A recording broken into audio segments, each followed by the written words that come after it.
Kasih, Cak. Loh kan enggak kan tadi Ustadz Syam Oh iya gitu. gitu loh. Lanjut ya. Ustadz Syam pas banget nih nanya mau Ustadz Syam mau gini. Ada yang bilang kalau setelah mandi junub itu nggak perlu air wudhu lagi. Jadi nggak perlu ngambil wudhu lagi nih Ustadz. Tapi ada yang bilang juga lebih baik kita mengambil wudhu. Jadi sebetulnya setelah mandi junub itu sebenarnya perlu wudhu lagi atau enggak sih Ustadz Syam? Mohon izin. Baik, tabi guruku Habib Muhammad, Ustadz Maulana, Kak Aca, serta guru-guru kami yang dimuliakan Allah Subhanahu wa Ta'ala. Ini banyak teman-teman milenial nih yang nonton nih ya. Jadi subhanallah masih banyak di antara teman-teman yang nggak tahu apa yang mewajibkan dirinya untuk mandi dan apa yang mewajibkan dirinya untuk berwudu. Jadi belum tahu yang mana yang hadas kecil, yang mana yang hadas besar. Nih teman-teman misalnya teman-teman lagi scrolling ya, scrolling tiba-tiba lihat penampakan seksi misalnya, lalu teman-teman ada yang keluar cairan dari dari kemaluan teman-teman, itu tidak mewajibkan mandi, itu namanya madhi.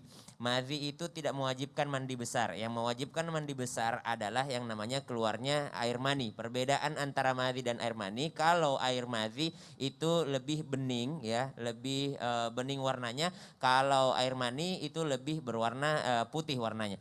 Maka subhanallah ini harus teman-teman ketahui karena banyak juga teman-teman yang nggak tahu ya, dan dia asal mandi-mandi aja gitu. Jadi harus tahu. Nah, kenapa nyambung dengan pembahasan kita? Karena ada wudhu, ada mandi besar.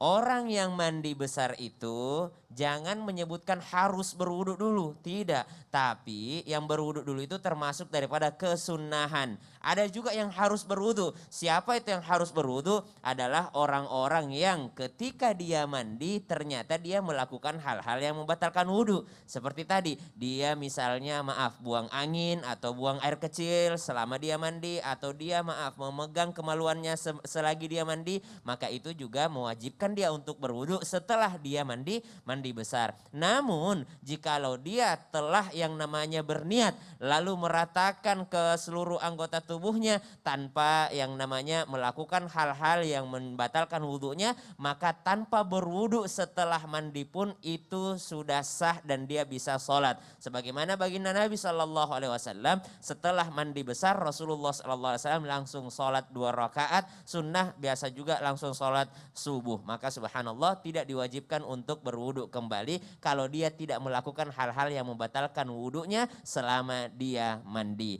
Namun kalau berbicara tentang kesunahan-kesunahannya banyak. Ada yang namanya, makanya termasuk kesunahan sebelum mandi besar nih teman-teman sekalian atau jamaah sekalian, termasuk kesunahan yang pertama membaca basmalah sebelum masuk kamar mandi, karena dalam kamar mandi udah tidak boleh membaca lafzul jalalah.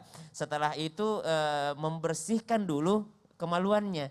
Jadi dia membersihkan kemaluannya barulah setelah itu berwudu, ya termasuk daripada kesunahan. Supaya apa? Supaya nanti ketika dia mandi besar tidak lagi melakukan hal-hal yang membatalkan wudunya. Tapi kalau ternyata batal wudunya selama dia mandi, maka itu tetap wajib untuk berwudu lalu dia melaksanakan sholat. Ulama fikih sepakat bahwasanya mandi besar itu sekaligus menghilangkan hadas kecil. Jadi ketika kita mandi junub, mandi besar menghilangkan hadas besar, hadasil akbar, maka itu sekaligus juga menghilangkan hadas kecil. Makanya tidak perlu untuk berwudu lagi. Namun kalau ternyata dia melakukan hadas kecil lagi, sesuatu yang melakukannya ketika dia lakukan menjadikan dia batal wudunya, maka dia tetap wajib untuk berwudu. Namun perlu teman-teman ketahui atau kita semua ketahui bahwasanya ada yang membatalkan wudu, ada yang membuat kita harus mandi besar. Ini harus kita bahas lagi di tema yang lainnya mungkin, karena waktu yang tidak memadai, bahwasanya kita harus tahu yang mana yang membatalkan wudhu, yang mana yang mengharuskan kita untuk mandi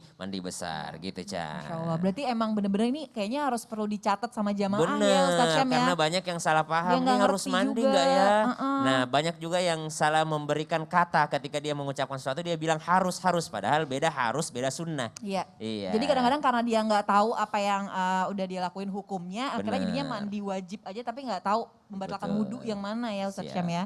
Masya Allah, terima kasih banyak Ustadz Syam. Ya, ini